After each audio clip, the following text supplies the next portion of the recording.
Ukraine is continuing its march forward, including in a couple of unexpected places. But is Russia trying to roll out the spin machine once again? I'm Paul, U.S. Army combat veteran. It's September 6th, 2023. This is your daily Ukraine update. Let's get into it. Okay, first, taking a look at the control map. So there's a couple of changes. Notably, the first is actually outside Kamyansk. And Kamyansk, what's interesting is you can see that in the last 24 hours, this area here that was marked as contested is now actually marked as liberated by Ukraine. This is actually almost an entire village, though it isn't necessarily marked that way. It looks like it's maybe considered a continuation of Kamyansk, but in terms of actual terrain, it represents a large is generous, but a small or mid-sized urban development, at least mid-sized for Zaporizhzhia. It's interesting simply because we've seen very little movement along these front lines, and it may indicate not so much fighting. My guess would be that this is Russian forces withdrawing and repositioning, because you could see they're trying to build a sort of stable defensive line through these windbreaks, right, and onto this canal, and then into this village here that has the benefit of a large water obstacle protecting it. So it makes sense then that Russian forces are going to be trying to find spare manpower wherever they can, and withdrawing from these sort of positions where their forces kind of have a needless level of precarity is in all likelihood probably the right call, given Russia's extreme tactical needs in Zaporizhzhia.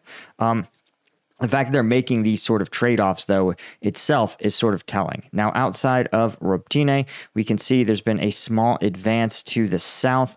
Again, you're seeing Ukrainian forces advance just a couple of windbreaks at a time, pushing Russian forces back here and increasing the pressure on these units defending Novoprokopivka, a series of motorized rifle regiments, and, of course, a BARS squadron. So probably heavily made up of conscripts or soldiers with limited levels of training.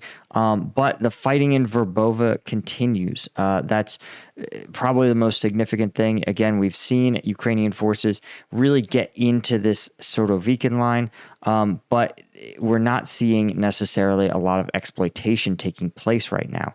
We're seeing advances, again, in other directions, but I was sort of hoping that after Ukrainian forces declared this line as breached, that you would see them start to pour in and really start to turn Russian forces over. But we're not quite seeing that right now. The last place where there's been some changes is in, of course, this Sebrensky forest. Sorry if I mispronounced that. But as you can see, we're seeing Ukrainian forces launch a level of counterattack. Again, I don't put a lot of stock in it when Russian forces advance through this forest. I won't put a lot of stock in it when Ukrainian forces advance. The primary fighting is taking place in Zaporizhzhia. You can see this, probably a Storm Z unit is the only one that's known to be attributed here.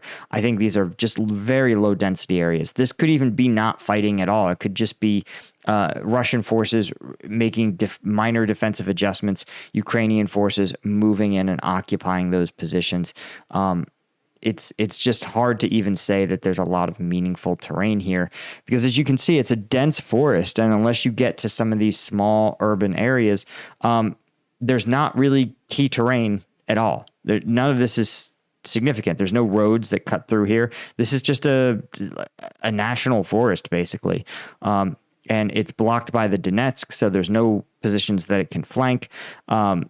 We've seen how hard the defensive fight is inside these forested areas, and this is a huge one. It would take an incredibly long time to approach even these minor towns like Kuzumine or Dibrodova. So again, don't put a lot of stock in the little changes here. If there were some big movements, that would be a different story. But going over to the combat map, we can see that Russian forces launching 28 combat engagements across the front line. Ukraine acknowledging that some of those counterattacks coming from the Novoprokopivka area. as well as in Donetsk City, out south of Bakhmut, and of course here in the northern areas. But 28 is on the low end of average for Russia.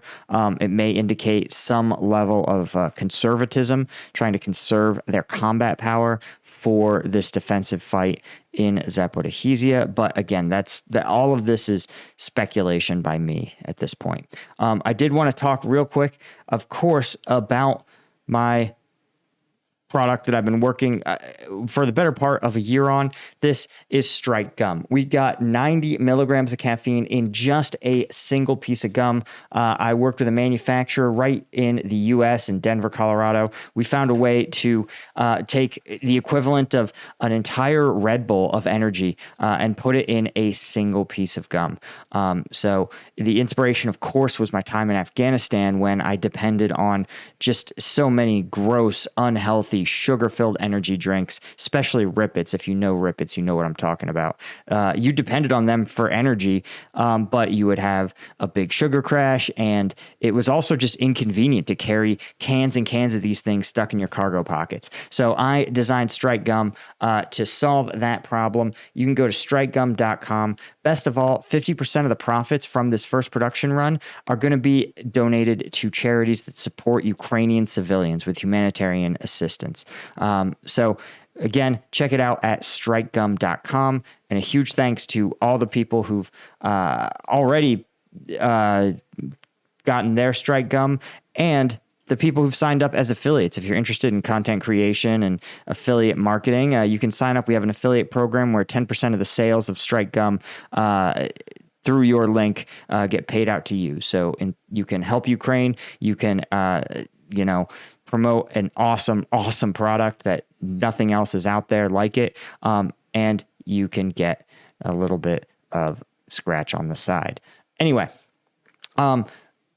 what I found interesting on Twitter is that you can find this is the ProRussian Rybar, the pro-Russian equivalent of maybe War Mapper or Live UA Map. But you can see the pro-Russian stance is actually the Russians maintain that they're still fighting over southern Robtina, which doesn't really seem to be the case.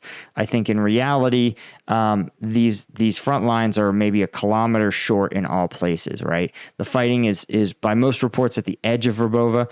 I think they're listing as contested areas that are actually liberated by Ukraine. So I think the actual line of fighting is between their contested regions.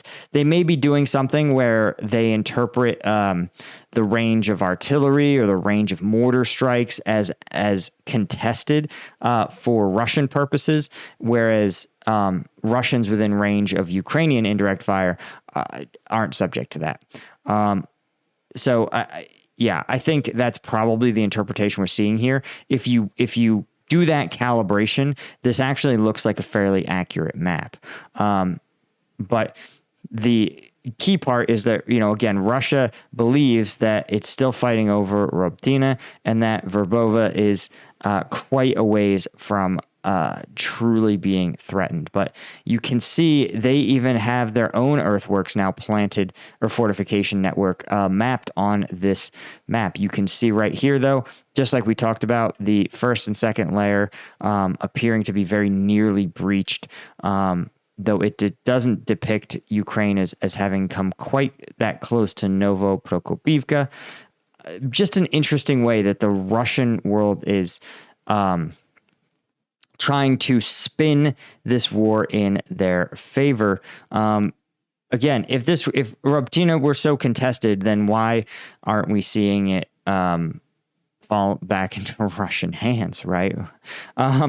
Generally, again, reality gets a vote here, and there was a lot of nothing burgers that Russia, hyped up that turned out to be nothing, and if it were up to Russian reporting, right, they claimed that the Ukrainians would never be in Robtina in the first place.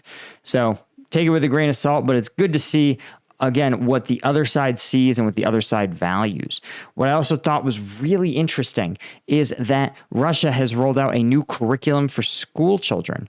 Of course, topics covered include a national history exam, such as Crimean reunification and Russia and the special military operation in Ukraine. But what's even more interesting is Russia's parliament approved a curriculum last year, including something called Basics of Life Safety.